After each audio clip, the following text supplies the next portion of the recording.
بسم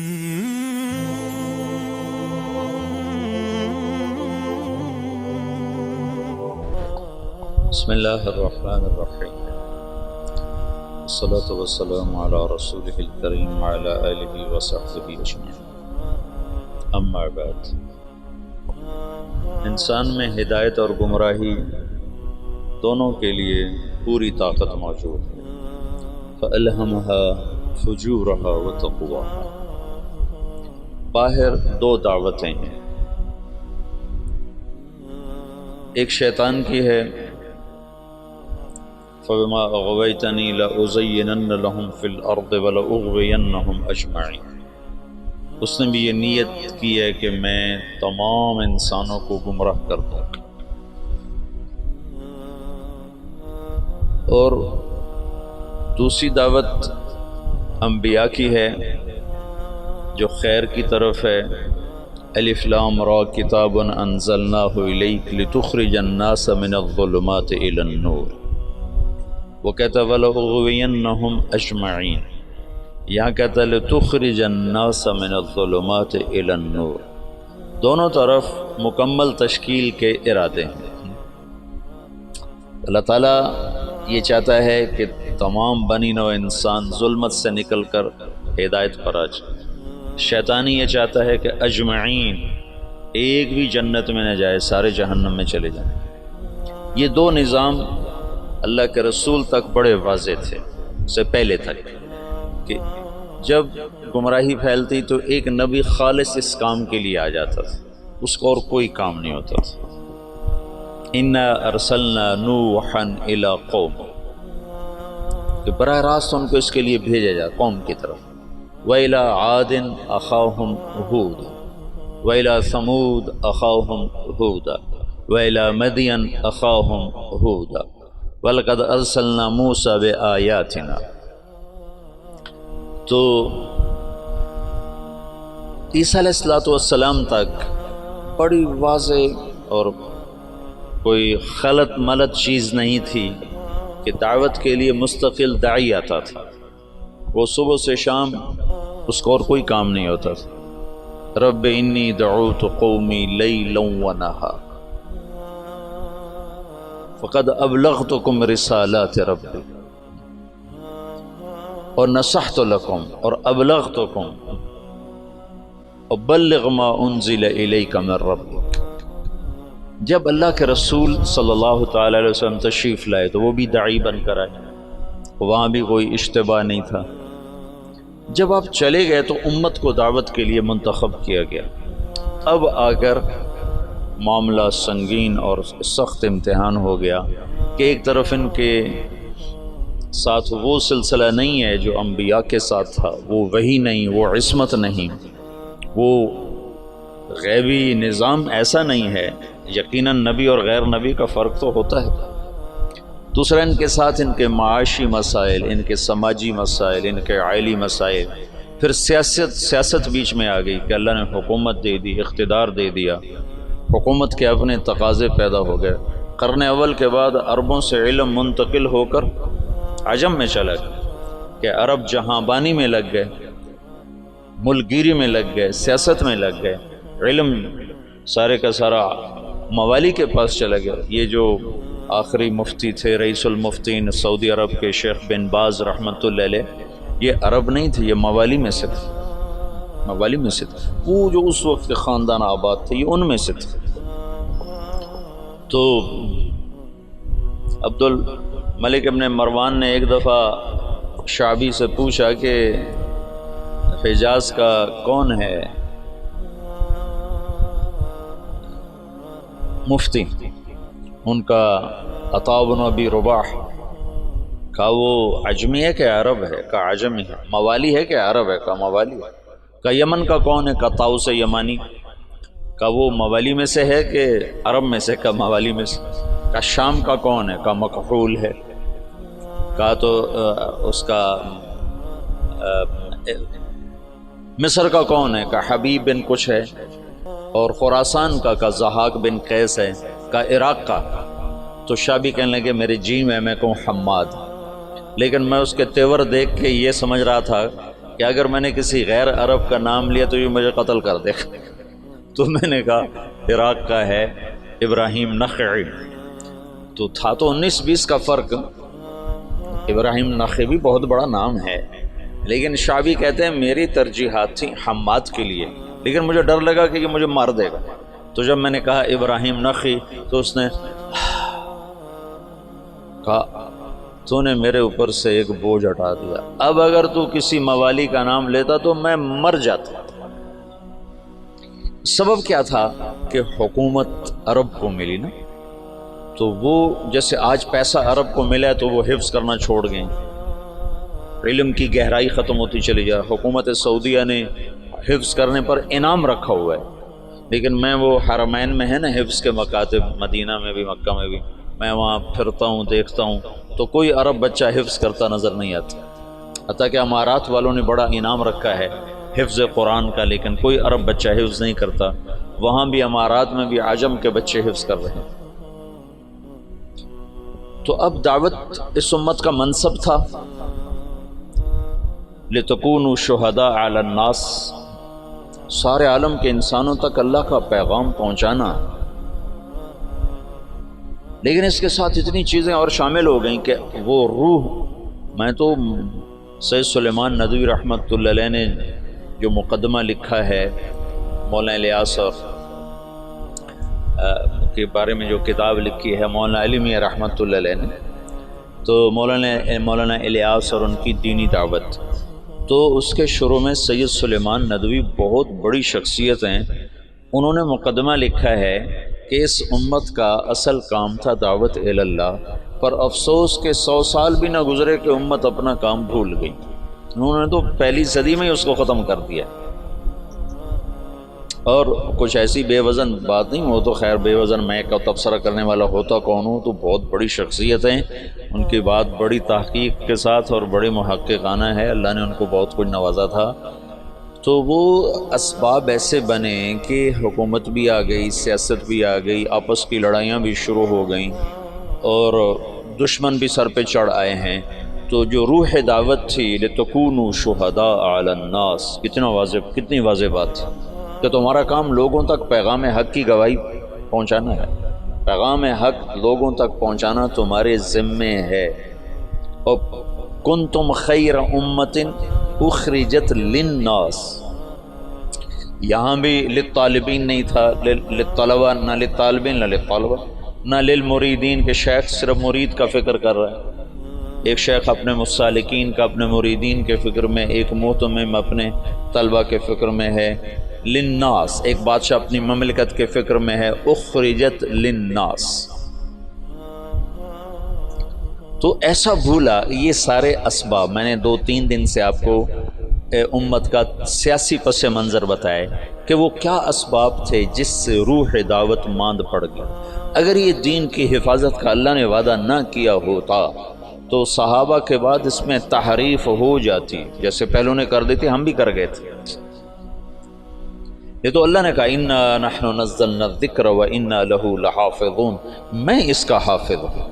لہٰذا اللہ ہر صدی میں، ہر دور میں، یہ جو تاریخ دعوت و عظیمت مولانا علی میں نے لکھی ہے نا 8 جلدوں میں، یہ 800 جلدوں میں بھی لکھی جائے تو اس کا حق ادا نہیں ہو سکتا، گرچہ ان کا قلم جس مضمون پہ چلتا ہے اس کا حق ادا کرتا ہے، لیکن میں دیانتداری سے کہتا ہوں، میں بھی تاریخ کا چھوٹا سا طالب علم ہوں، اس پر 8 کی بجائے 800 جلدیں بھی مولانا علی میاں لکھتے اور وہ لکھنے کی طاقت رکھتے تھے، تو بھی میں دعویٰ کرتا ہوں کہ تاریخ دعوت و عظیمت کا حق ادا نہیں ہو سکتا تھا۔ ایسے رجال اللہ نے بھیجے، ایسے لوگ، عورتیں تک ایسی آئیں کہ جو نے ہزاروں لاکھوں کی ہدایت کے سامان پیدا کر دیا۔ تو یہ اللہ تعالیٰ تجدید کرتا رہا کہ اسلام کو اللہ نے باقی رکھنا ہے جب تک سورج مغرب سے نہیں نکلتا، ہمیں کوئی مٹا نہیں سکتا، چونکہ اللہ نے اسلام کو باقی رکھنا ہے، اور اسلام کے باقی رہنے کے لیے مسلمان کا باقی رہنا ضروری ہے۔ تو لہٰذا چاہے اس سے بھی زیادہ ایٹمی طاقتیں مسلمانوں کے خلاف ہو جائیں، اسلام کو نہیں مٹا سکتے، بلکہ عین ممکن ہے کہ چونکہ یہ امت بڑھاپے کا شکار ہے، اللہ انہی قوموں کو ایمان کی دولت نصیب فرما دے، جیسے 7ویں صدی میں اللہ نے تاتاریوں کے ساتھ کیا کہ 7ویں صدی میں مسلمان سیاسی طور پر ختم، اخلاقی طور پر پستی کا شکار، اب بوڑھے آدمی کو 100 بوتل خون کی لگا دو تو وہ جوان نہیں بن سکتا، اسے سونے کے کشتے کھلا دو وہ جوان نہیں بن سکتا، اس کی عمر ڈھل چکی ہے اور بڑھاپے کا علاج کوئی نہیں۔ اور ابن خلدون نے اپنے مقدمہ ابن خلدون میں لکھا ہے کہ جیسے اب فرد کی جوانی اور بڑھاپا ہوتا ہے، ایسے قوم پر بھی جوانی اور بڑھاپا ہوتا ہے۔ جیسے فرد کے بڑھاپے کو واپس نہیں لایا جا سکتا، ایسے ہی قوم کے بڑھاپے کو واپس نہیں لایا جا سکتا۔ یہ بات تو ابن خلدون کی۔ اگلی بات میں کر رہا ہوں کہ قوم بڑھاپے کا شکار تھی اور نظام ٹوٹ چکا تھا، تو جتنے قائدین مصلحین کھڑے ہوئے وہ شان و شوکت مسلم کو واپس لانے کی دعوت لے کر کھڑے ہوئے۔ بوڑھے کو جوان کرنے کے چکر میں لگ گئے، بوڑھا تو جوان نہیں ہو سکتا۔ وہ ایک بنیا جا رہا تھا تو سامنے سے اس کو کوئی مل گیا لوٹنے والا، اس نے کہا چلو شاید بنیا ویسے ہی ڈر جائے گا، تو اس کے ہاتھ میں کچھ نہیں تھا، اس نے ایک تنکا اٹھا لیا، نکال جو تیرے ہاتھ میں، جو تیرے ہاتھ میں۔ اس نے جیب سے ایک پیسہ نکال کے دے دیا، یہ لو۔ کہا میں تجھ سے سارے مانگ رہا ہوں تو ایک پیسہ دے۔ کہنے کے پہلے اپنا ہتھیار تو پہلے اپنے ہتھیار تو دیکھ لے۔ تو پچھلے 200 سال میں جتنی تحریکیں اٹھی ہیں وہ مسلمان میں جوانی لانے کے لیے نہیں اٹھی، بلکہ بوڑھوں پر جوانی والا نظام لانے کی محنتیں تھیں کہ نظام واپس آئے، وہ شان و شوکت واپس آئے، وہ سیاسی طاقت واپس آئے، وہ حکومت واپس آئے۔ وہ نہیں ہو سکتا تھا، ناممکن تھا۔ شاہ عالم ثانی غلام قادر روہیلا کو جب وہ بچہ تھا تو اس کو عورتوں لڑکیوں کے لباس پہنا کے اپنے دربار میں نچواتا تھا۔ یہ لوگ نظام بدل سکتے تھے؟ جب غلام قادر روہیلا طاقت میں ہے تو اس نے شاہ عالم ثانی کی آنکھیں نکلوا دی۔ شاہ عالم ثانی مغلیہ خاندان کا بہادر شاہ سے پہلے آخری بادشاہ تھا جس پر انگریز نے دلی پر باقاعدہ قبضہ کر لیا، اور شاہ عالم ثانی صرف لال قلعے کا بادشاہ رہ گیا تھا، اور اس کے بعد بہادر شاہ ظفر، اور پھر بات ہی ختم ہو گئی۔ بڑھاپے کا علاج جوانی ہے، اور جوانی قوموں کی جوانی کیسے ہوتی ہے؟ قوموں کی جوانی کا ایک راستہ ہے، ایک فرد کی جوانی کا تو راستہ کوئی نہیں، لیکن قوموں کی جوانی کا ایک راستہ ہے کہ غیر قوموں کو اپنا ہم نوا بنایا جائے، غیر قوموں کو اسلام میں لایا جائے۔ پچھلی ساری صدیوں میں ایسا ہوتا رہا کہ منفرد دعات کی وجہ سے دعوت کبھی نہیں ختم ہوئی۔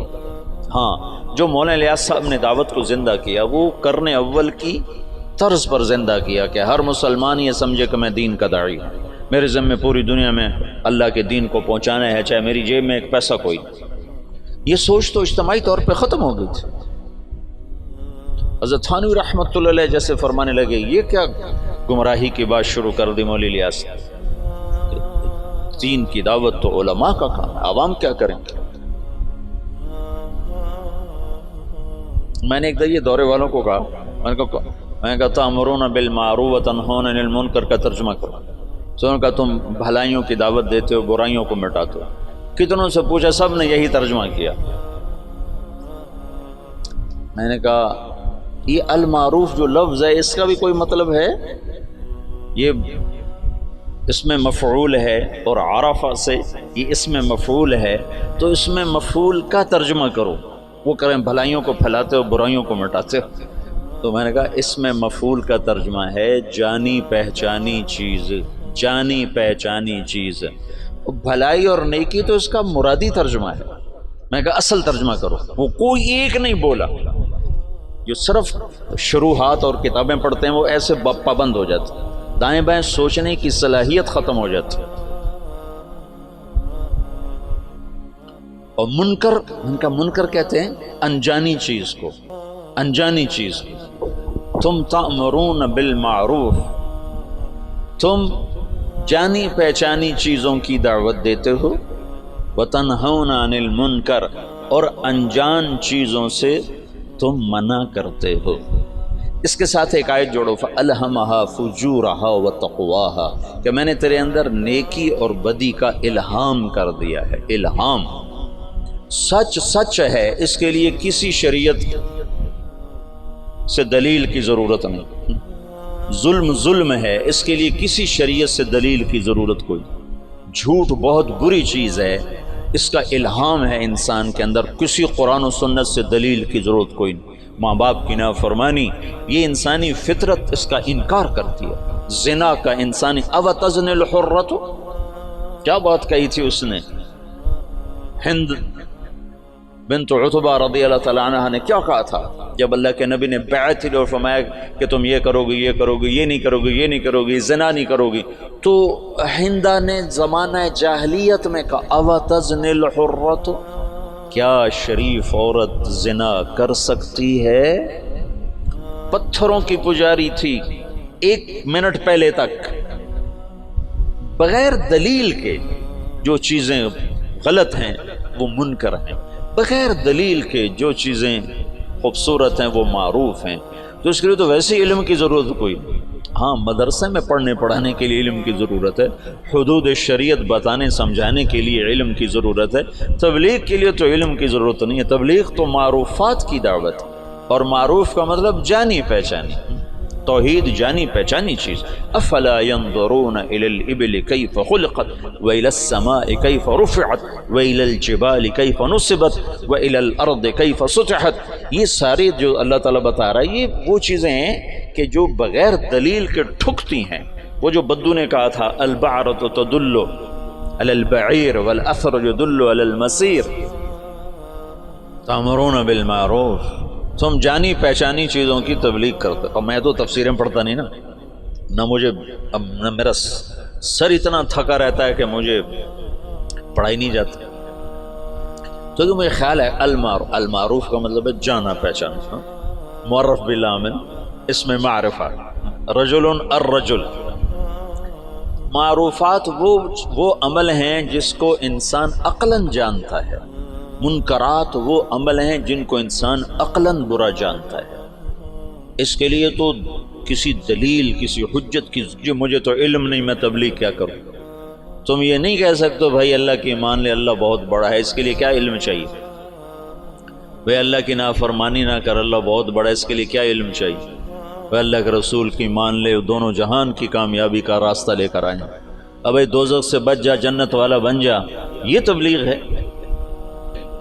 منکر دیکھتے او غلط یہ منکر، ہاں کیا زبردست چیز ہے، یہ معروف ہے جس کے لیے ہمیں کسی دلیل کی ضرورت ہی نہ ہو. حلال حرام کے لیے دلائل چاہیے. تو یہ منکرات میں سے ہیں لیکن کھلے میں سے نہیں ہیں. یہ علم کی چیز ہے، یہ مدارس اس کے لیے بنائے گئے ہیں. اور دعوت تو ایک عام ہے. ان پڑھ میواتیوں نے عالم کو ہلا کے رکھا. مولانا علی میاں تشریف فرما تھے رحمۃ اللہ علیہ. ایک میواتی اٹھا مولانا الیاس صاحب کے بیان سے، تو پیچھے بیٹھتے کہنے لگے میاں جی کیا سمجھے کہ کوئی یقین کی بات کر رہو، یقین اللہ پر یقین، اللہ پر یقین کو یقین کی بات کر رہو. یہ ان کا مخاطب تھا. تبلیغ کے لیے علم نہیں چاہیے، مدرسے کے لیے علم چاہیے. معروفات وہ ہیں جو ایک ان پڑھ بھی کہے ہاں واہ کیا زبردست چیز. اور بے کی شروط اور بے فاسد بے باطل یہ تو سارے وہ منکرات ہیں جو بڑے چھپے ہوئے ہیں، ان کے لیے دلائل چاہیے. اور ماں باپ کی نافرمانی کھلا منکر. سر عام شراب پینا یورپ میں بھی برا سمجھا جاتا ہے، جہاں شراب کے بغیر وہ ایک پل نہیں زندہ رہ سکتے، وہاں بھی ایسے شراب پینا برا سمجھا جاتا ہے، کھلے عام کو شراب. میں اتنا یورپ امریکہ پھرا ہوں، میں نے کسی کو سڑک پہ شراب پیتا نہیں دیکھا. الگ پیتے ہیں، پینے کی جگہ الگ ہیں ان کی. ان کے ہاں جو زنا کا مفہوم ہے ان کے ہاں کہ کسی عورت سے زبردستی کر رہا ہوں، پورے یورپ میں کسی کو ضرورت نہیں کہ کسی عورت کو ہاتھ لگاتا. اگر ننگی لڑکیاں پھر رہی ہوتی تو کسی کو ضرورت نہیں کہ ہاتھ لگاتا.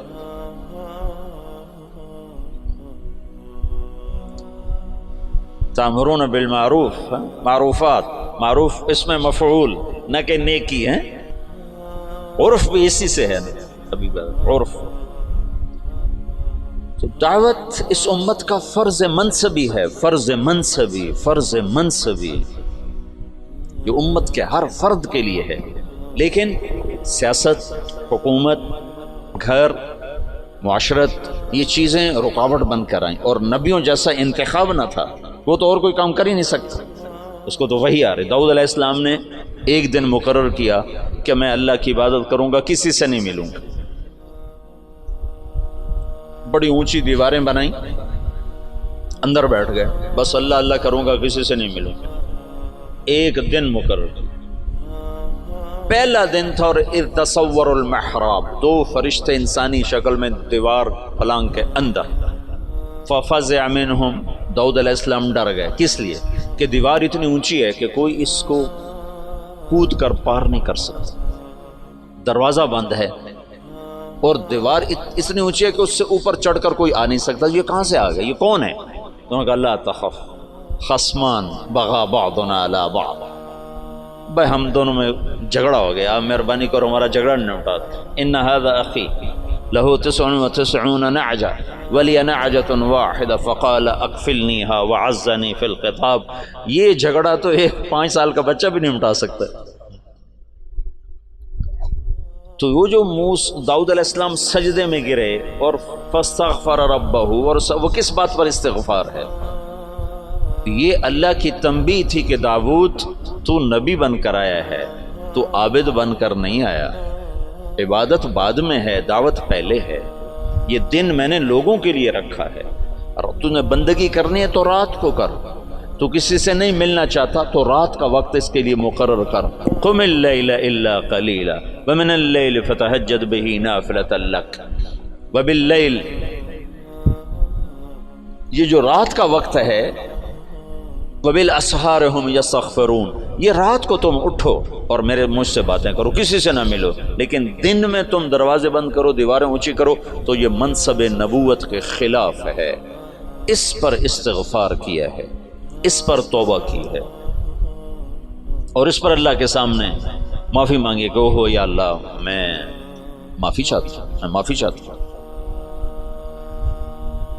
تو نبی کا کام لوگوں میں پھرنا ہوتا ہے, لوگوں کو کھینچنا ہوتا ہے, اس کی حفاظت ہو رہی ہوتی ہے نا. وہ کوئی ادھر ادھر ہو ہی نہیں سکتا کہ عصمت کا سایہ ہوتا ہے. اب ہمارے ساتھ تو ایسا معاملہ تھا نہیں, اور پھر اس امت کو عروج ملا, 1000 برس کی حکومتیں ملی, ساری دنیا میں آدھی دنیا سے زیادہ انہوں نے حکومت کی, تو بہت سے عوامل جمع ہوتے گئے. اس کی میں نے تھوڑی تفصیل آپ کو بتائی تھی. پھر ہندوستان کی حد تک تبلیغ کا کام یہاں سے 1926 میں تبلیغ کے کام کی ابتدا ہوئی. مولانا الیاس صاحب رحمۃ اللہ علیہ صوفیاء میں سے تھے, علماء میں سے تھے. اگر وہ اسی طرز پر چلتے جو چل رہا تھا تو کوئی خانقاہ بناتے یا کوئی دارالعلوم بنا لیتے, نظام الدین میں کوئی دارالعلوم بنا لیتے, خانقاہ بنا لیتے. ہندوستان بر صغیر کے حالات اور اسلامی سلطنتوں سے قدر مختلف. یہاں 1 صدی میں اسلام آ گیا, یہ ہندو علاقہ ہے. یہ جو سری لنکا ہے, یہاں عرب تاجروں کے ذریعے سے یمن سے جو آتے تھے بحری جہاز, ان کی تبلیغ سے یہاں اسلام آ گیا. اور یہاں کا جو راجہ تھا وہ تو مسلمان نہیں تھا, لیکن عوام الناس میں اسلام آ گیا. اور یہ جو ساتھ مالدیپ ہے, مالدیپ کوئی 2500 جزیروں کا ملک ہے. مالدیپ 2500 جزیروں کا ملک ہے, اور وہ جزیرے لمبے سے لمبا جزیرہ 11 کلومیٹر ہے, اس کا نام ہے مالے, اسی میں ان کا دارالحکومت ہے. باقی سارے جزیرے بس ایسے جیسے تمہارا مدرسہ ہے, اتنا ایک جزیرہ ہوگا, ایسے وہ چھوٹے چھوٹے جزائر پر ہے. عنبر وہاں بہت نکلتا ہے, اللہ نے ان کو رزق دیا ہوا ہے عنبر کے ذریعے سے. تو یہ ان جزائر سے ایک قافلہ جا رہا تھا. اس میں یہاں کچھ عرب قبائل آباد ہو گئے تھے, تو ایک قافلہ بحری جہاز پر سری لنکا کے بادشاہ نے تحفے تحائف ولید بن عبد الملک کو دی, ان سے دوستی لگانا چاہتا تھا. تو جب یہ کراچی کے قریب گزرا بحیرہ عرب سے, تو تیبل یہ دریائے سندھ کے کنارے تھا, یہ سندھ کا بہت بڑا شہر تھا اس وقت. تو وہاں سندھ کے ڈاکوؤں نے بحری جہاز پہ حملہ کیا اور قافلہ بھی لوٹ لیا, اور عورتوں کو بھی قید کر لیا, مردوں کو کچھ قتل ہو گئے. تو ایک عورت پکاری یا للحجاج یا للحجاج یا للحجاج.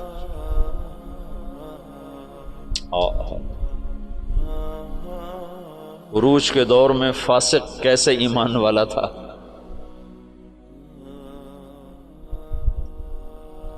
تو کچھ جو لوگ انہوں نے مال لوٹنے کے بعد کچھ لوگ چھوڑ دیے تھے. تو یہ لٹا پٹا قافلہ جب پہنچا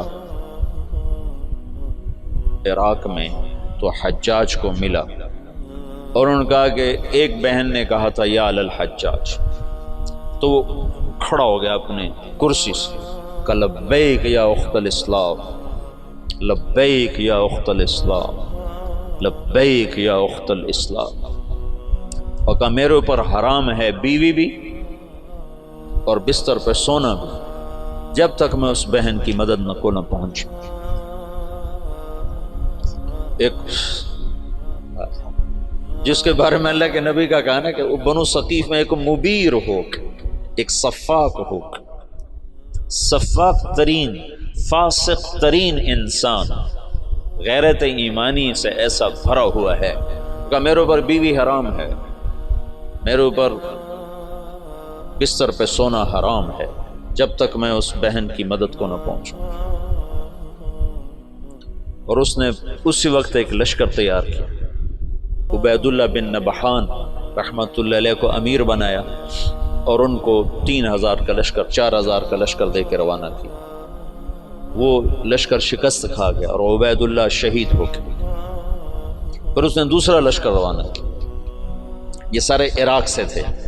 قدیل بن طفہ رحمۃ اللہ علیہ کی سرکردگی میں وہ بھی شہید ہو گئے اور دونوں لشکروں کو شکست ہو گئی۔ پھر اس نے شامی قبائل جو عرب کے قبائل جو شام میں آباد تھے، ان کا عراقیوں سے بڑا مختلف مزاج تھا، تو اس نے ولید بن عبد الملک سے اجازت چاہی کہ مجھے سندھ پہ حملے کے لیے شام سے لشکر اور میرا خزانہ ختم ہے، مجھے پیسے بھی دے۔ تو ولید نے کہا میں یہ محاذ نہیں کھول سکتا، ابھی ترکستان میں محاذ کھلا ہوا ہے، شمالی افریقہ میں محاذ کھلا ہوا ہے، چین کی طرف محاذ کھلا ہوا ہے، میں چوتھا محاذ نہیں کھول سکتا۔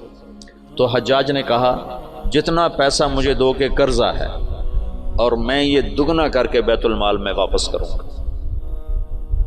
تو شامیوں کا 4000 کا لشکر تیار، اور اس کا اپنا سگا بھتیجا تھا محمد بن قاسم بن یوسف، حجاج بن یوسف اور محمد بن یوسف اور قاسم بن یوسف، یہ 3 بھائی ہیں۔ ان میں محمد بن یوسف بھی حجاج جیسا ظالم تھا، یمن میں گورنر تھا، اور قاسم بہت شریف النفس تھے، ان کا بیٹا محمد 17 برس کی عمر، اور حجاج نے اپنی بیٹی زبیدہ اس کے نکاح میں دی ہوئی تھی، اس کو منتخب کیا اور اس کو 12000 کا لشکر دے کے روانہ کیا، اور باقی جو ساز و سامان تھا وہ سمندر کے ذریعے سے بھیجا، جتنا باقی سامان تھا، اور ہر 3 دن کے بعد اس کے پاس خبر آتی تھی۔ اس نے ڈاک کا ایسا نظام بنایا کہ ہر 3 دن کے بعد خبر حجاج تک پہنچتی تھی۔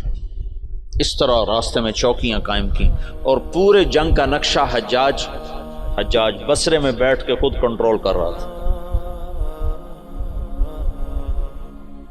تو یہ بدھوں کا شہر تھا، جو دیبل تھا نا بدھوں کا، تو اس میں ایک بڑا وہ تھا ان کا معبد، اس کا گنبد تھا، اس کے اوپر ایک جھنڈا تھا۔ تو ان کا یہ عقیدہ تھا جب تک یہ جھنڈا نہیں گرتا اس سے شہر کو شکست نہیں ہو سکتی۔ تو مسلمانوں نے زور لگا لیا، حجاج بن یوسف نے ایک توپ بھیجی تھی، توپ منجنیق، پتھر پھینکنے والی، وہ اتنی بڑی تھی اس کو 500 آدمی کھینچتے تھے، تو اس کو بحری جہاز پہ بھیجا تھا۔ تو وہ نصب تھی اور توپ اس گنبد پہ نشانہ نہیں فٹ ہو رہا تھا۔ 10 دن 12 دن 15 دن گزر گئے، گولے جاتے تھے گنبد پہ نہیں لگتے تھے، تو دیبل والے اور جوش سے لڑتے تھے۔ تو حجاج بن یوسف نے وہاں سے خط لکھا کہ اس توپ کا زاویہ 1 درجہ نیچے کر کے فائر کرو، 1 درجہ نیچے کر کے۔ اور محمد بن قاسم اس دن خود توپ پر آئے، ان کا آج میں خود پھینکوں گا۔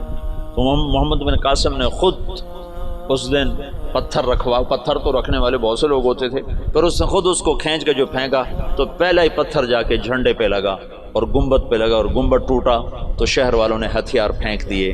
یہ 92 ہجری کی بات بتا رہا ہوں، 90 ہجری کی بات بتا رہا ہوں۔ 90 ہجری میں اسلام کا پہلا داخلہ ہے فاتحانہ۔ ویسے تو سرندیپ یہ ہندوستان کا حصہ تھا، سری لنکا ہندوستان کا حصہ تھا، اور وہاں دعوت پھیل چکی تھی، وہاں اسلام پھیل چکا تھا دعوت کے ذریعے، لیکن فاتحانہ انداز میں جو مسلمان بر صغیر میں داخل ہوئے ہیں تو محمد بن قاسم رحمۃ اللہ علیہ اس کا ذریعہ بنے اور دیبل فتح ہوا ہے۔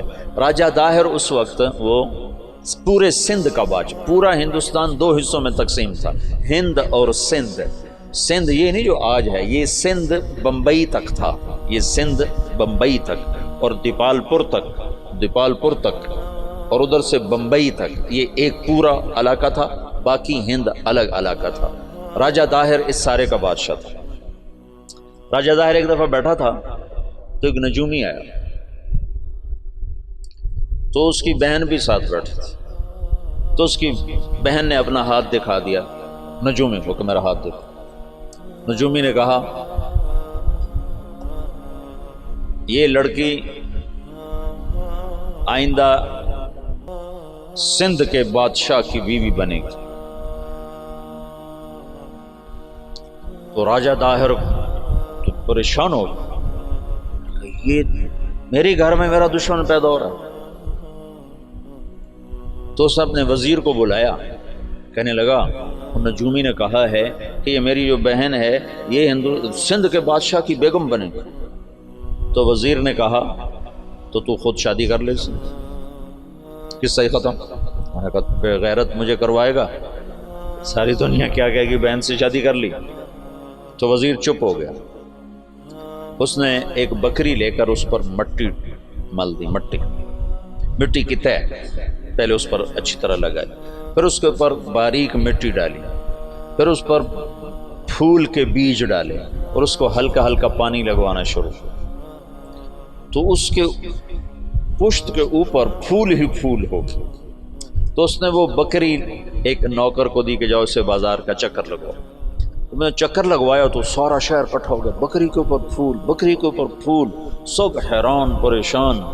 اگلا دن کا پھر چکر لگاؤ، پھر لوگ اکٹھے ہو گئے، اگلا دن پھر چکر لگاؤ، پھر تھوڑے ہو گئے، پھر چوتھے دن اور تھوڑے ہو گئے، 5 دن اور، چھٹے دن اور، 7ویں دن کوئی بھی دیکھنے نہیں آیا۔ تو وہ بکری لے کر داہر کے پاس آ گیا، کہنے لگا اس بکری میں تیری کہانی لکھی ہوئی۔ وہ کیسے؟ تب پہلے زیادہ لوگ تمہیں گالیاں دیں گے، پھر اسے تھوڑے گالیاں دیں گے، پھر اسے تھوڑے گالیاں دیں گے، پھر ایک دن چپ کر جائیں گے، تو اسے شادی کر لیا۔ اس بکری سے اس نے اس کو دلیل سمجھائی، تو اس کم بخت نے حکومت کے لالچ میں اپنی بہن سے شادی کر لی۔ حالانکہ ہندو بھی بڑے غیور، بڑے غیرت والے، یہ راجپوتوں کی تاریخ ہے، بہت غیور لوگ ہوتے تھے۔ یہ تو آپس کی لڑائیوں کی وجہ سے بے وقوفی کی حد تک آپس میں لڑتے تھے، تو غیروں کو ان پر چھا جانے کا موقع اس وجہ سے ملتا تھا۔ تو وہ اس نے اپنی بہن سے شادی کر لی۔ جب محمد بن قاسم حملہ آور ہوا تو راجہ داہر سندھ بمبئی دیپال پور تک کا حکمران تھا۔ تو روہڑی کے قریب ان دونوں لشکروں کی پھر جنگ ہوئی۔ تو اس سے پہلے محمد بن قاسم نے لکھا حجاج بن یوسف کو کہ سارا سندھ اکٹھا ہو چکا ہے اور میرے ساتھ صرف 12,000، تو اپنی مدد کے لیے لشکر بھیجو۔ تو فاسق اور صفاق کا خط سنو، حجاج کا خط ہے، یہ ابھی دریائے سندھ کے پار تھے، ادھر راجہ داہر کے لشکر، ادھر محمد بن قاسم کا لشکر۔ تو حجاج کا خط ہے کہ اللہ کے رسول کا فرمان ہے 12,000 کو کمی کی وجہ سے شکست نہیں ہو سکتی، اور تم 12,000 ہو، لہٰذا تمہیں اس وجہ سے شکست نہیں ہو سکتی کہ تم تھوڑے۔ جب میرا خط پہنچے تو سارے لشکر کو آخرت کی ترغیب دی اور اللہ کی رضا پہ مرنے کے لیے تیار کرو، اور میرے پاس کوئی لشکر نہیں تمہیں بھیجنے کے لیے، میرے پاس کوئی سرمایہ نہیں تمہاری مدد کے لیے، تمہارا اللہ تمہیں کافی ہے۔ یہ حجاج کا خط تھا محمد بن قاسم کے نام۔ تو پھر انہوں نے روہڑی کے قریب دریائے سندھ کتنا پھیل جاتا ہے، انہوں نے وہاں سے دریا پار کیا، اور روہڑی کے آس پاس اب بھی اس کے کھنڈارات ہیں۔ یہ خوفناک جنگ لڑی گئی جس میں راجہ داہر قتل ہوا، اور اللہ تعالیٰ نے مسلمانوں کو فتح دی، اور محمد بن قاسم ملتان تک 92 ہجری میں 90 میں داخل ہوا، 92 میں 2 برس کے بعد ملتان پہنچا، اور اس کے حسن سلوک سے لوگ ہندوؤں نے جو مسلمان نہیں ہوئے تھے انہوں نے محمد بن قاسم کے بت بنائے اور اس کی پرستش کرتے رہے۔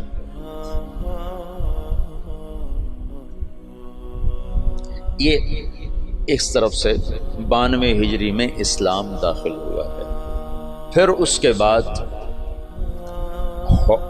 ہندوستان کے پوری جو تاریخ بدلی ہے کہ مسلمانوں کے ہاتھ میں اقتدار، وہ 5ویں صدی میں جا کر جب محمود غزنوی نے ہندوستان پہ حملہ کیا اور 17 حملے کیے، 17 کے 17 میں وہ کامیاب ہوا، اور 33 برس حکومت کی۔ دنیا میں 4 بڑے فاتح ہیں، پہلے بھی تو میں بتاتا رہتا ہوں، مطلب اپنی میری جستجو سے کوئی میں نے کسی محقق کتاب میں نہیں پڑھا، لیکن یہ بات تو خیر سارے مورخ مانتے ہیں کہ سب سے بڑا فاتح چنگیز خان اور دوسرے نمبر پر محمود غزنوی۔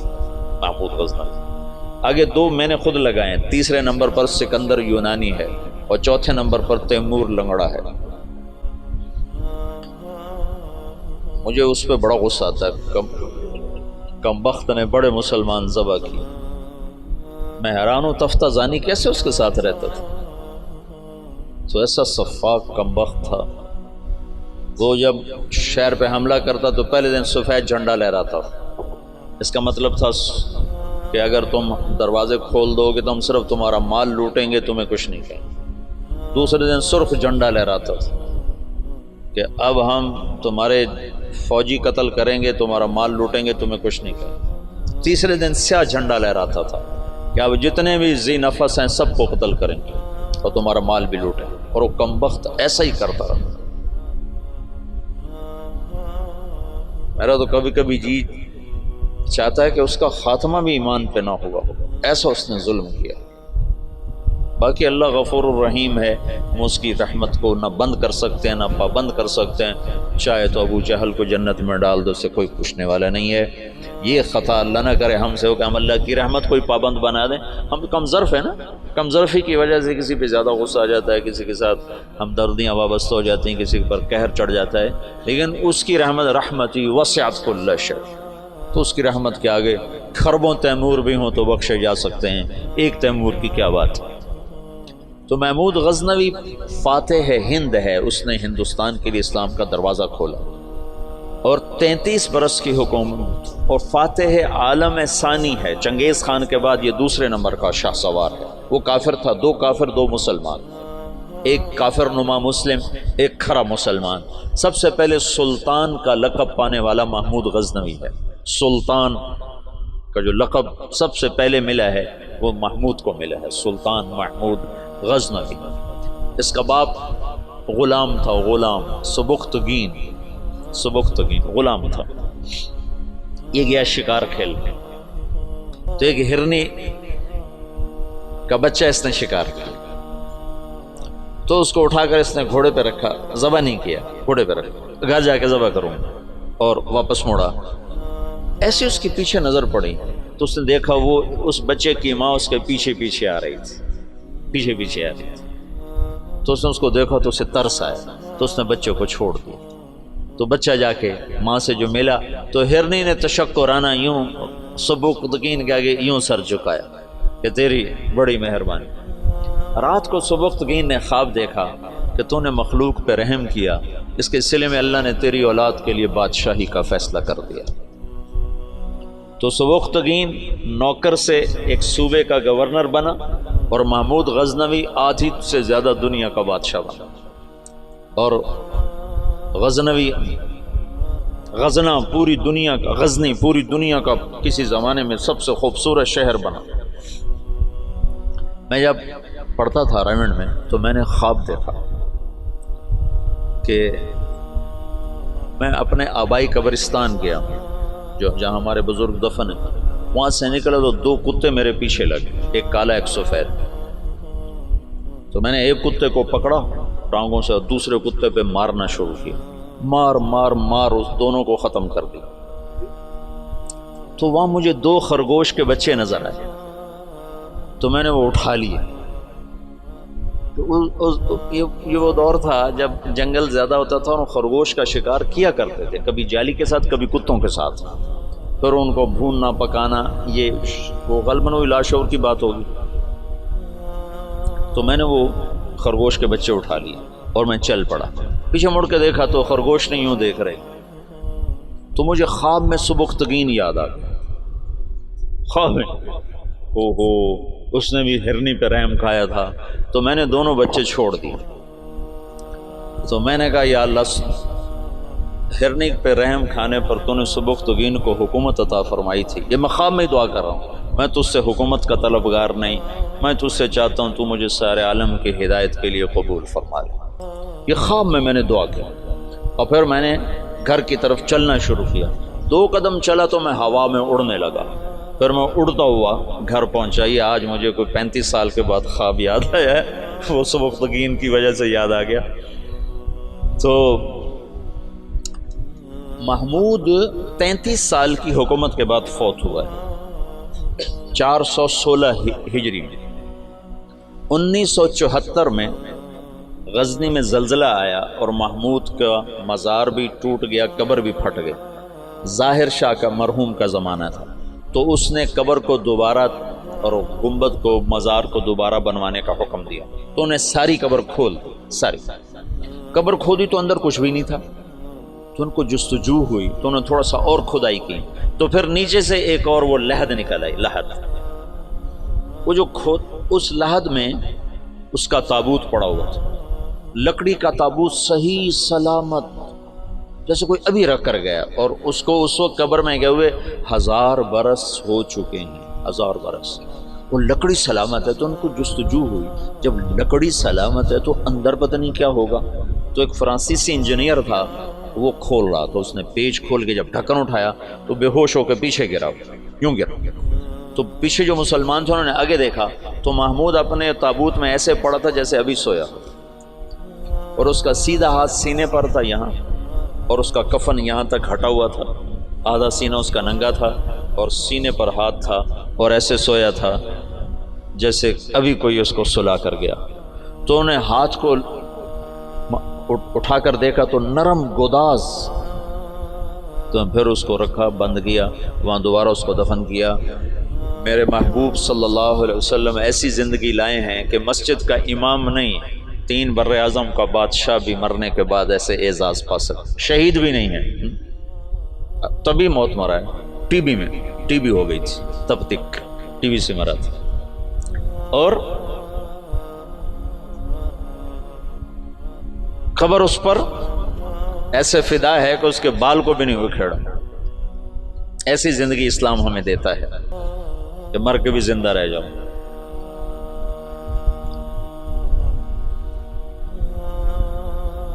تو شہاب الدین غوری پھر پہلا بادشاہ ہے جس نے باقاعدہ، محمود کی مثال ہے جیسے کسی نے ہل چلا کر زمین برابر کر.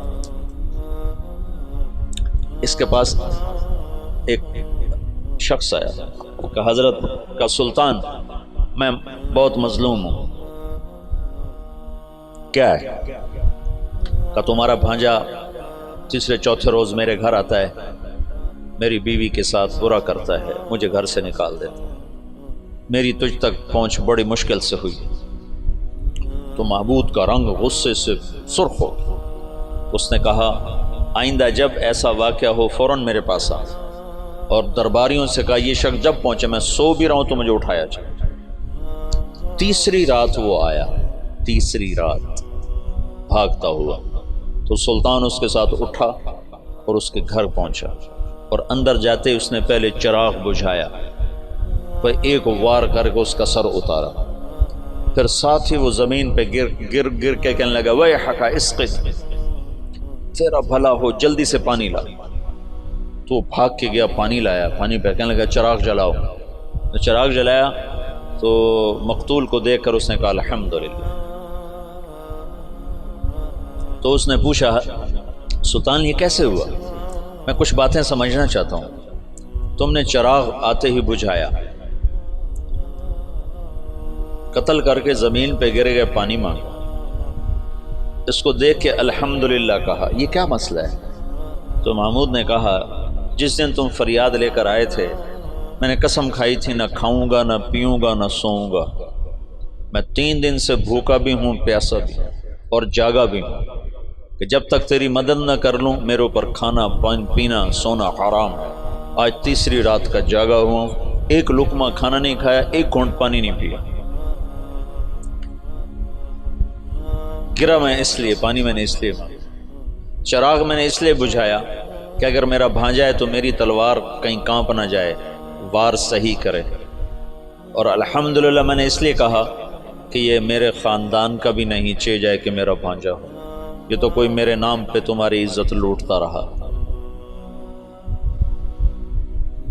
ان صفات پر قبر نے اس کو نگینہ بنا دیا، اس کو کھایا نہیں ہے.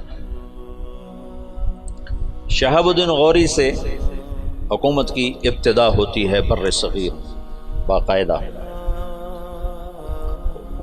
اور پھر وہ اپنے غلام قطب الدین ایبک کو لاہور کا حکمران بناتا ہے. اور اس کے 2 داماد تھے، اس کی نرینہ اولاد نہیں تھی. شہاب الدین غوری ہمارے دیس میں ماشاءاللہ مدفون ہے. یہ پرتھوی راج کو شکست دینے والا تراوڑی کے میدان میں یہ شہاب الدین غوری تھا. پہلی جنگ میں اسے شکست ہوئی، تیاری کر کے نہیں آیا تھا. تراوڑی کی پہلی جنگ میں 12,000 کا لشکر تھا اور واپس جا رہا تھا کہ پتہ چلا پرتھوی راج چڑھایا. تو سب سرداروں نے کہا واپس چلیں، ہماری تیاری نہیں. انہوں نے کہا موت سے گھبرا کے جانا مسلمان کا شیور. لڑ گیا تھا، اس میں پھر شکست کھائی. پھر یہ واپس نہیں ہو رہا تھا، یہ لڑتے لڑتے اپنے گھوڑے سے گرا تو پیچھے سے ایک ترک سردار نے چھلانگ لگائی اور اس کو ایک ہاتھ سے سنبھالا اور اس کے گھوڑے کو دوسرے ہاتھ سے سنبھالا اور لشکر سے اس کو نکال کے باہر لے گیا. تب جا کے اس کی جان بچی. پھر دوسری جنگ میں وہ 1 سال تک بستر پہ نہیں سویا، بیوی کے پاس نہیں گیا پورا سال. اس نے تیاری کی اور پھر تراوڑی کے میدان میں اس نے پرتھوی راجپوت چوہان، یعنی وہ ہمارا پڈا وہی تھا کم وقت. ہمیں تو اللہ نے ہدایت دے دی کوئی 15-20 نسل پہلے ہم مسلمان ہو گئے، لیکن ہمارا قبیلہ وہی ہے راجپوت چوہان، پرتھوی راج کی نسل. تو اس کے 2 داماد تھے، ایک شمس الدین ایک ناصر الدین. ناصر الدین کو اس نے ملتان کی حکومت دی، شمس الدین کو پھر اس نے دلی کی اور قطب الدین ایبک کو لاہور کی. اس میں شمس الدین پھر بہت عالی نکلا. قطب الدین ایبک بہت سمجھدار تھا لیکن 4 سال کی حکومت کرنے کے بعد اس کا انتقال ہو گیا. وہ یہ پولو کھیلتا تھا، پولو یہ گھوڑے کا، تو گھوڑے سے گرا اور مر گیا. انارکلی کے پچھلی طرف اس کا مزار ہوتا تھا. انارکلی جانا ہوتا تھا، 60 کی دہائی میں پڑھتا تھا تو سارے محلے کا کوڑا کرکٹ اس کی قبر پہ پڑا ہوتا تھا اور عبرت کا نشان ہوتا تھا. پھر ضیاء الحق مرحوم نے یہ نیکی کا کام کیا. اس نے وہ سارا محلہ صاف کروا کے چاروں طرف کے مکان خرید کر اس کی قبر پر ایک بڑا خوبصورت اس نے مزار بھی بنایا، ساتھ آنے جانے کی جگہ بھی بنائی. تو اس طرح یہاں اسلامی سلطنت کی بنیاد ہے. التمش نے 5 دفعہ چنگیزیوں کو شکست دی، 5 دفعہ، اور ان کے چنے چبوا دیے. پھر صلاح الدین خلجی نے، تو خاندان غلامہ ختم ہوا. خاندان غلامہ کے بعد سادات آئے. خاندان غلامہ کے دور میں تیمور کا حملہ ہوا، پھر وہ جاتے ہوئے سادات کو حکمران بنا دیا. ان سے پٹھانوں نے حکومت حاصل، ان سے مغلوں نے حکومت حاصل. ابراہیم لودھی کو شکست دی بابر نے پانی پت کے میدان میں. بابر بڑا دلیر آدمی تھا، بڑا عجب بادشاہ گزرا ہے. تھوڑی عمر میں مر گیا، 42 سال کی عمر میں مر گیا، پر اس کی عجب زندگی. تو ایک یہاں مغلیہ سلطنت کی داغ بیل پڑی، بڑی مضبوط اسلام دوست، سوائے اکبر کے کہ وہ گمراہ ہوا تو علماء کی وجہ سے. وہ خود ان پڑھ تھا، دین کو جانتا نہیں تھا. تو جو درباری علماء تھے ان کی وجہ سے وہ دین سے متنفر ہوا کہ وہ آپس میں اس بات پہ اس کے اکبر کے سامنے لڑ پڑتے تھے کہ یہ کرسی پر میں بیٹھوں گا، بادشاہ کے برابر میں بیٹھوں. وہ کہتا میں بیٹھوں، وہ کہتا دائیں میں بیٹھوں گا، بائیں تم بیٹھو. وہ کہتا نہیں تم ادھر بیٹھو میں ادھر بیٹھوں، ادھر میں بیٹھوں گا ادھر تم بیٹھو. ان چیزوں سے وہ ایسا خود ان پڑھ تھا. کیونکہ ہمایوں کو جب شکست ہوئی، شیر شاہ سوری نے اسے شکست دی. شیر شاہ سوری پٹھان تھا، تو کچھ عرصہ بیچ میں پٹھانوں کی حکومت آئی اور ایسی حکومت کر گیا شیر شاہ سوری کہ انگریزوں نے بھی شیر شاہ سوری کے اصول پر اپنی حکومت کے نظام بنائے تھے. ایسی خوبصورت حکومت کر کے گیا شیر شاہ سوری، اور بالکل غریب سا تھا. ایک سپاہی سے اللہ تعالیٰ نے اس کو یہ بہار، صوبہ بہار میں یہ پیدا ہوا تھا. تو اس نے بڑے چکر سے حکومت حاصل کی. اس نے اپنا ایک جتھا بنا لیا. تو اب اس کو ضرورت تھی کوئی شہر میرے قبضے میں ہو. تو اس نے نا وہاں بہار کے ہندو راجا سے کہا کہ مہاراج میں مغلوں سے لڑنے جا رہا ہوں، میرے پاس ہے خزانہ بہت سارا، میں چاہتا ہوں آپ کے پاس امانت رکھ دوں، جب میں آؤں گا تو آپ سے لے لوں گا۔ وہ ہندو مہاراج تو جو تھا وہ تو الٹی چھلانگیں لگانے لگا، کہا جی میرے پاس 500 صندوق ہے شرفیوں کے بھرے ہوئے۔ وہ 5 بھی ہوتے تو پورے ہندوستان کا خرچہ کافی تھا۔ جب اس نے کہا 500 تو اس کی تو رال ٹپک پڑے۔ ان کا مہاراج میرے جیسا دیانتدار تمہیں پورے ہندوستان میں نہیں ملے گا، تم لے آؤ، میں بڑی حفاظت کروں گا، جب تم آ جاؤ گے تو تمہیں دوں گا، تم مر گئے تمہاری اولاد کو دوں گا۔ ان کا بس مہاراج میں یہی چاہتا ہوں۔ اس نے سپاہی چھپا دی، ہر صندوق میں سپاہی چھپا دی، بند کروا کے ریڑیوں پہ لدوا کے اس نے قلعے کے اندر بھجوا دی۔ جب وہ اندر پہنچے تو وہ جو ریڑیاں لے جا رہے تھے انہیں جا کے کنڈے کھول دیے، وہ باہر نکلے اور انہوں نے منٹوں میں قلعہ فتح کر لیا۔ تو یوں شیر شاہ سوری ایک سپاہی سے بادشاہ بننے کی طرف اس کا قدم اٹھا۔ پھر اس نے 6 سال حکومت کی، پر وہ کام کیے جو لوگ 100 سال میں بھی نہیں کر سکتے۔ میرے گاؤں کے آگے جو سڑک ہے اب پکی ہے، یہ شیر شاہ سوری نے بنوائی تھی، ملتان سے لے کر لاہور تک۔ اس کو شیر شاہ سوری روڈ کہتے تھے۔ پہلے زمانے میں سڑکیں دریاؤں کے ساتھ ساتھ چلتی ہیں تاکہ مسافروں کو پانی ملتا رہے، تو دریائے راوی کے ساتھ ساتھ یہ سڑک چلتی۔ اس وقت دریائے راوی زندہ تھا، آباد تھا، اب تو مرمرا گیا بیچارہ، تو وہ ہمارے ساتھ بہتا تھا دریائے راوی، تو لمبا دریائے راوی کے بالکل کنارے کے اوپر تھا۔ جتنے بڑے اور مشہور شہر ہیں اگر آپ دیکھو گے تاریخ میں تو وہ بڑے دریاؤں کے کناروں پر ہوتے تھے، کہ پانی کا بڑا وسیلہ دریا ہوتا تھا، ایسے کنویں اور ایسے نلکے ٹیوب ویل تو ہوتے نہیں تھے، تو دریاؤں سے پانی حاصل کیا جاتا تھا۔ تو شیر شاہ سوری نے ہمایوں کو شکست دی تو یہ وہاں سے بھاگا اور عمر کوٹ، یہ جو سندھ میں ہے عمر کوٹ، یہاں پہنچا تھا تو یہاں اکبر پیدا ہوا۔ پھر ہمایوں نے اس کو بیوی کے ساتھ کابل بھیج دیا، خود وہ ایران چلا گیا، ہجرت کر گیا۔ پھر ایران سے شیعہ بادشاہ کی مدد سے وہ واپس دوبارہ ہندوستان آیا۔ شیر شاہ سوری کی اولاد اتنی قابل نہیں تھے، اتنے سمجھدار نہیں تھے، تو وہ شکست کھا گئے۔ پھر دوبارہ اللہ نے مغلیہ سلطنت کو اقتدار بخشا، تو اکبر 12 سال کی عمر میں بادشاہ بن گیا۔ نہ علم کی صحبت، نہ علم نہ علماء کی صحبت۔ آگے درباری علماء ملے جنہوں نے اس کا بیڑا غرق کر کے رکھ دیا، تو اس نے دین الہی ایجاد کر دیا، جس کے لیے مجدد الفسانی رحمۃ اللہ علیہ کو اللہ نے استعمال فرمایا، بغیر مناظرے کے ہیں۔ یہ مناظرے کام خراب کرتے ہیں، نہ مناظرہ اسلام کا مزاج ہے۔ مولانا محمد قاسم نانوتوی رحمۃ اللہ علیہ ہمارے سب کے بڑے ہیں جنہوں نے دیوبند کی بنیاد رکھی، وہ مناظرے سے نفرت فرماتے تھے، کبھی کسی سے مناظرہ نہیں کیا، کبھی کسی سے، صرف بہت اصرار پر ایک دفعہ ایک تحریر شیعہ کے خلاف لکھی، بس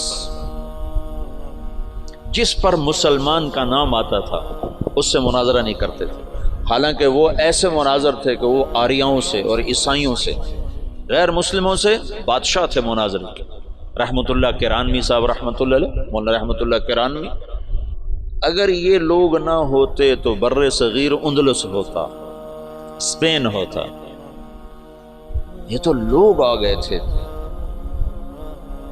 مجھے پرسوں تمہارے استاد شیخ رمضی نے بتایا کہ بورقیبہ نے زیتونیہ مدرسہ کیسے بند کیا۔ انہوں نے کہا اللہ علماء دیوبند کو جزائے خیر دے جو چٹائی پہ راضی ہو کے اور چوپڑی روٹی کے دھوکے میں نہیں آئے۔ حبیب بورقیبہ نے علماء کو چوپڑی روٹی کھلا دی اور پیسے پہ ان کو کھینچ لیا، جب وہ کھینچے تو پھر سب کچھ چلا گیا، اور یہاں کے علماء بکے نہیں، بھوکے پیٹ پہ پتھر باندھ کے۔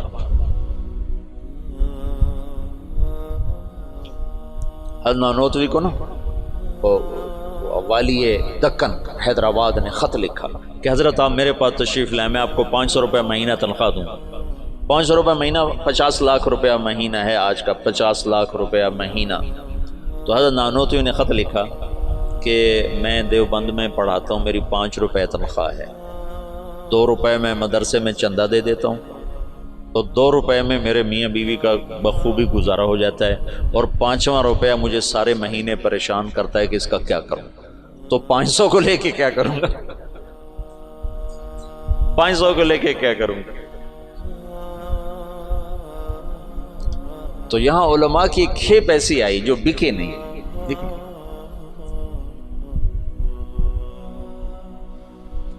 تو درباری علماء نے اکبر کا ستیہ ناش کر کے رکھ دیا۔ دین الہی اس نے ایجاد کیا علماء سے تنگ آ کر، ان درباری علماء سے تنگ آ کر۔ مجدد الفسانی رحمۃ اللہ علیہ نے بغیر مناظرے کے دین الہی کو مٹا دیا، کسی ایک جگہ مناظرہ نہیں کیا، حالانکہ لا الہ الا اللہ محمد الرسول اللہ اکبر ذل اللہ یہ کلمہ تھا، یہ کلمہ تھا اکبر ذل اللہ۔ اس کو رد کرنا کتنا آسان تھا مناظرے سے۔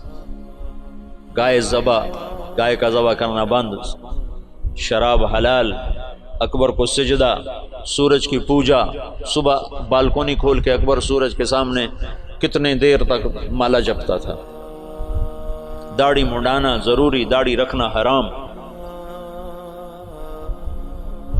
سارے حرام کام فیضی اور ابو الفضل کم بختوں۔ فیضی کیسا عالم تھا جس نے قرآن کی تفسیر لکھی بغیر نقطے کے، الفاظ محملہ، محملہ کہتے ہیں جن پر نقطہ نہیں ہوتا، الفاظ محملہ سے، یعنی الف سے، سین سے، صاد سے، حا سے، را سے، دال سے، طا سے، لام سے، میم سے، یعنی وہ 14 حرف رہ جاتے ہیں، 14 حروف سے قرآن کی تفسیر لکھ دی۔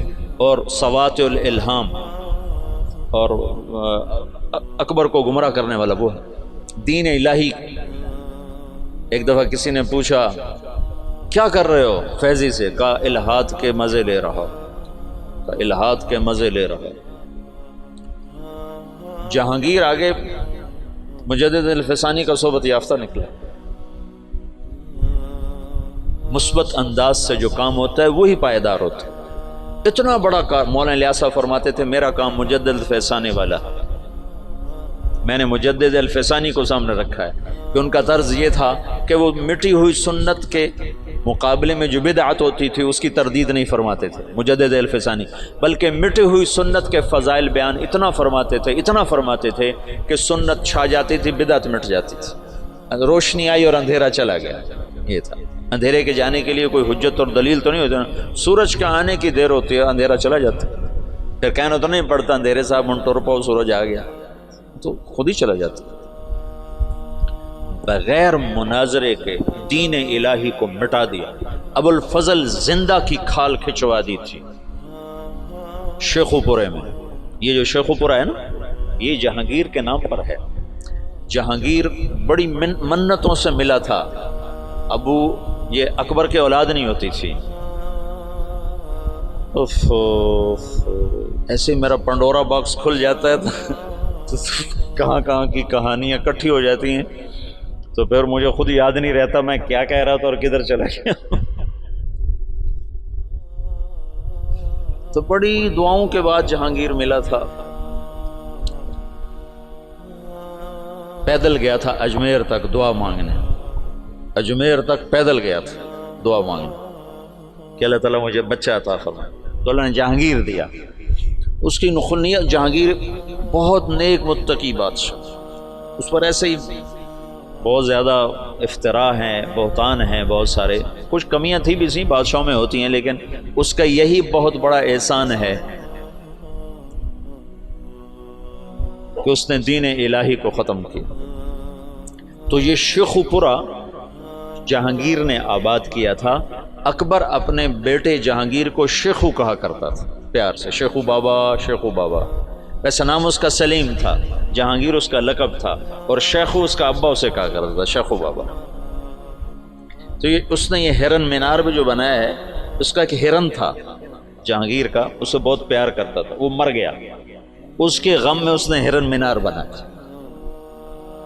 تو یہاں شیخو پورہ میں اب اس نے باپ کے خلاف بغاوت کی تھی اکبر کے بیچ میں، تو ابو الفضل اس نے بھیجا تھا سفیر بنا کے، بھئی میرے بچے سے بات کیا چاہتا ہے، حکومت تو تیری ہے، تو میرے خلاف کیوں آتا ہے؟ تو جب ابو الفضل آیا تو اس نے زندہ کی کھال اتروا، کہا تو ہے میرے باپ کو گمراہ کرنے والا، زندہ کی کھال اتروائی تھی اس نے۔ اکبر نے کہا شیخو بابا میں تو ذبح شدہ بکری کی کھال نہیں اترتے دیکھ سکتا، تو نے میرے یار کی کھال ہی زندہ اتار دی۔ کہا بابا یہ تیرا یار نہیں، یہ تیرا سب سے بڑا دشمن جس نے تجھے اس دین اسلام سے برگشتہ کر دیا۔ چنانچہ آخری 5 سال میں اکبر طائب ہو گیا تھا، اور تس کے جہانگیری جو جہانگیر کی سوانح ہے اس میں جہانگیر نے لکھا ہے کہ آخری وقت میں بابا نے صدر جہاں کو بلوایا جو مفتی دلی تھے، اور ان سے فرمایا کہ میرے سرانے بیٹھ جاؤ، سورہ یاسین پڑھ۔ تو صدر جہاں نے سورہ یاسین پڑھنی شروع کی، اور میرے باپ نے سننا شروع کیا، پھر آہستہ سے کلمہ پڑھا اور روح پرواز کر گیا۔ تو مجدد الفسانی رحمۃ اللہ علیہ نے بغیر مناظرے کے اتنے بڑے فتنے کو دبا دیا۔ یہ آج کل کے بیچارے کیا مناظروں کے ذریعے سے فتنوں کو دبا سکتے ہو؟ تو فتنوں کو ہوا دینے والی چیز ہے۔ سنو، اعتراض کا جواب نہیں ہوتا، سوال کا جواب ہوتا ہے۔ سن رہے ہو؟ اعتراض کا جواب نہیں ہے۔ انتم خیر ام عبد اللہ، عتبہ بن ربیعہ کہہ رہا ہے انا اعلمکم بالشعر والسحر والکہانہ، مجھے بھیجو میں محمد سے بات کرتا ہوں۔ کہ جاؤ بات کرو۔ تو وہ آ کر کہتا ہے یا محمد انت خیر ام عبد اللہ، تو اللہ کے نبی چپ۔ انت خیر ام عبد المطلب، اللہ کے نبی چپ۔ کہ آنے والا سائل نہیں ہے، آنے والا معترض ہے، معترض کا جواب نہیں ہوتا۔ اعتراض کا جواب دیں گے وہ کوئی اور ڈال دیں گے، پھر آپ اس کا جواب وہ کوئی اور ڈال دیں گے۔ یہ تو کہانی ایسے دیکھتے نا، جواب در جواب در جواب در جواب، اس کی کوئی انتہا ہے؟ میری بات سنو، اعتراض کا جواب نہیں ہوتا، سوال کا جواب ہوتا ہے، اشکال کا۔ یہ بات میں نے مولانا سعید خان صاحب رحمۃ اللہ علیہ سے بارہا سنی، پھر اس کو سیرت سے پرکھا۔ انتم خیر ام عبد اللہ، ابھی یہ ایک ہی حدیث میرے سامنے آئی، اور اللہ کہے چپ۔ انتم خیر ام عبد المطلب، چپ۔ کہ عتبہ سائل بن کر نہیں آیا ہے، معترض بن کر آیا ہے، اس کو جواب نہیں دیا جا سکتا۔ وہ لمبی بات کرتا رہا، آپ خاموش رہے۔ جب وہ خاموش ہو گیا تو آپ نے کسی ایک بات کا جواب نہیں دیا، ایک بات کا۔ عتبہ میرے پاس جو ہے وہ میں تمہیں سنا دیتا ہوں۔ حامیم والکتاب المبین انا انزلناہ، کیا ہے؟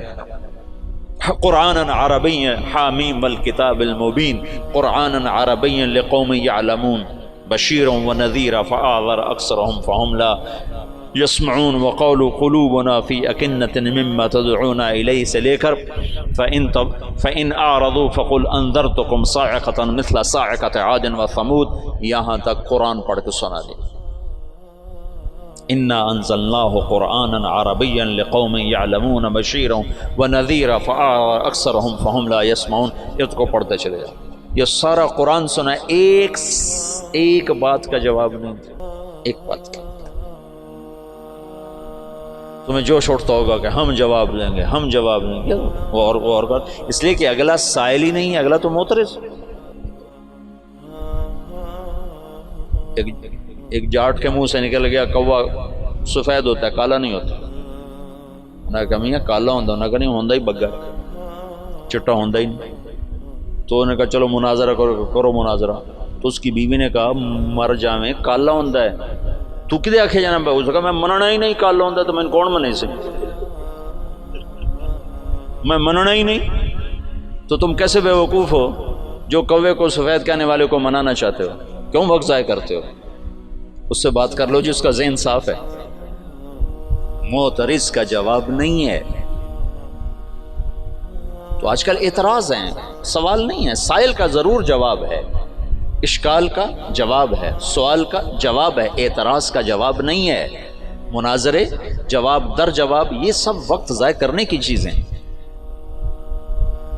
حضرت تھانوی رحمۃ اللہ علیہ نے فرمایا بہت سے فتنے اس لیے فتنے بن گئے کہ علماء نے اس کا جواب دینا شروع کر دیا، اگر جواب نہ دیتے تو اپنی موت آپ مر جاتے۔ یہ تحفۃ العلماء کی تمہیں سنا۔ تو بہت سے فتنے اس لیے فتنے بن گئے کہ علماء نے ان کا جواب دینا شروع کر دیا، اگر وہ چپ ہو جاتے تو اپنی موت آپ مر جاتے۔ مجدد الفسانی رحمۃ اللہ علیہ نے اتنے بڑے فتنے کو مٹایا بغیر جواب، بغیر مناظرے. سبحان اللہ، عجب بندہ تھا. اور نقش بندی سلسلے کے بادشاہ، جس کے آخری بادشاہ مولانا خان محمد صاحب دنیا سے تشریف لے، اور تو دنیا اندھیر ہو گئی، بستی اجڑ گئی. ان اللہ لا ينتزل علم انتزاعا ہے نا، بل يقبضه بقبض العلم.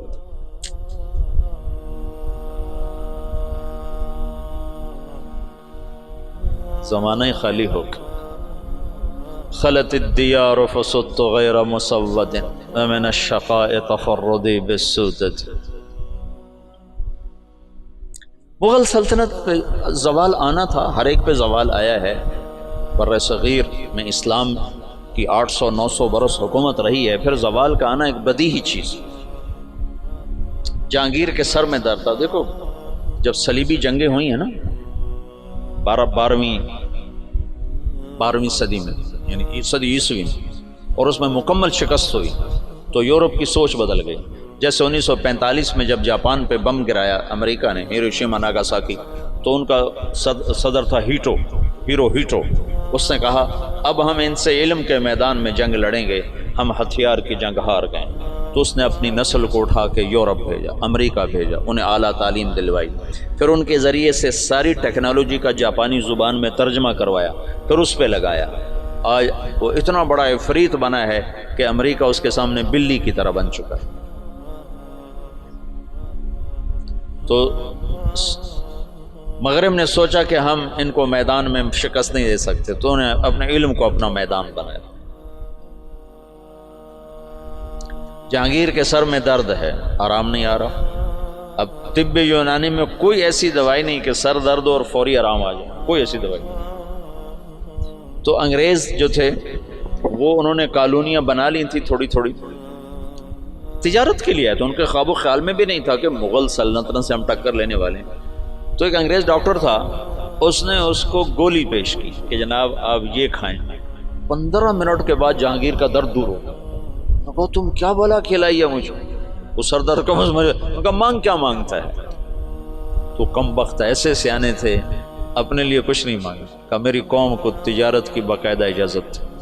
انہوں نے کہا اجازت ہے. شاہ جہان کے دور میں لوگوں نے بھانپا کہ یہ تو خطرناک لوگ ہیں، تو اس کو کہا کہ ان کو نکال دیا جائے. انہوں نے کہا یہ کیا پدی کا شور، بھائی ہمارا کیا بگاڑ سکتا. اس کو یہ نہیں پتا تھا کہ آگے یہ پدی پدا بن جائے گا. لیکن تو تاریخ ہے، زوال و عروج و زوال ساتھ ساتھ چلتے ہیں. تو اورنگزیب عالمگیر کے بعد ایک دم زوال ہے. میں نے یہ دیکھا ہے کہ جس بادشاہ نے لمبی حکومت کی اس کا اگلا وارث انتہائی نکما. سلیمان اعظم کہلاتا ہے. سلیمان اعظم جو سلاطین عثمان ہیں، یہ ترکی کے جو تغرل، میں نے تغرل کی کہانی سنائی تھی نا آپ کو، عثمان سے عثمانی، اس میں سلیمان کو کہتے ہیں سلیمان اعظم. اس نے آدھے سے زیادہ یورپ فتح کیا، الجزائر فتح کیا، عرب، پتہ نہیں کہاں کہاں اس کی حکومت. اس نے 50 سال حکومت کی. اس کا اگلا بیٹا نکما. ادھر 50 سال اورنگزیب نے حکومت کی، اگلا بیٹا نکما ترین معظم انتہا. اور 25 سال وہ دارالحکومت سے غائب رہا جہاں. یہ اس کی بڑی سیاسی غلطی تھی کہ 25 برس دارالحکومت سے باہر گزار دکنی ریاستوں کے خلاف لڑتے تو پیچھے سازشوں سے پک گیا. چلو باقی انشاءاللہ پھر کل کرو.